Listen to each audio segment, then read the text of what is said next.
মধ্যপ্রাচ্যের রাজনীতিতে আবারও উত্তাপ। একদিকে টালমাটাল অর্থনীতি, অন্যদিকে দাবানলের মতো ছড়িয়ে পড়েছে বিক্ষোভ। সব মিলিয়ে তীব্র চাপে পড়েছে ইরান সরকার।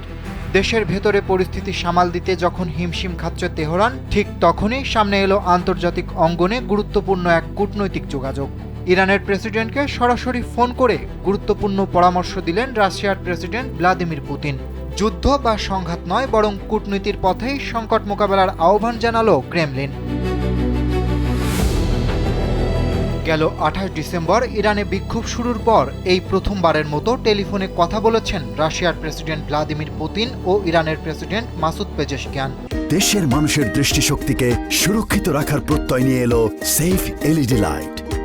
ক্রেমলিন থেকে দেওয়া এক বিবৃতিতে জানানো হয়, ফোন আলাপে প্রেসিডেন্ট পেজেশকিয়ান ইরানের বর্তমান পরিস্থিতি তুলে ধরেন এবং উত্তেজনা প্রশমনের মাধ্যমে দেশকে স্বাভাবিক রাখতে সরকারের নিরন্তর প্রচেষ্টার কথা পুতিনকে জানান।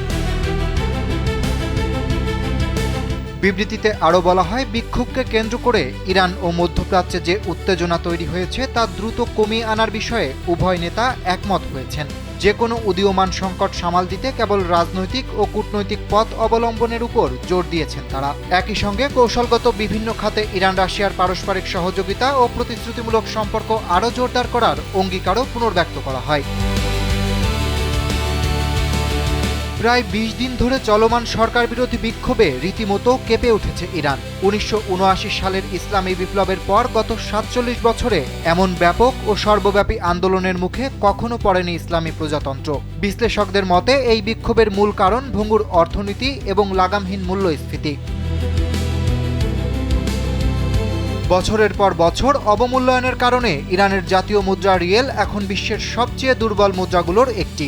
বর্তমানে এক মার্কিন ডলারের বিপরীতে প্রায় ৯,৯৪,০৫৫ ইরানি রিয়েল পাওয়া যায়। এই মুদ্রা সংকটের ফলে খাদ্য, বস্ত্র, বাসস্থান ও চিকিৎসার মতো মৌলিক চাহিদা পূরণে ব্যাপক সংকটে পড়েছেন সাধারণ মানুষ।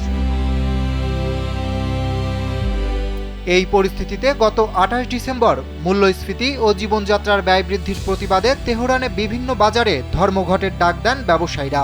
সেই ধর্মঘট থেকেই মাত্র কয়েকদিনের মধ্যে ইরানের ৩১টি প্রদেশের প্রায় সব শহর ও গ্রামে ছড়িয়ে পড়ে বিক্ষোভ। দিন যত যাচ্ছে ততই তীব্র হচ্ছে এই আন্দোলন। অরিত্র বাসু, কালবেলা।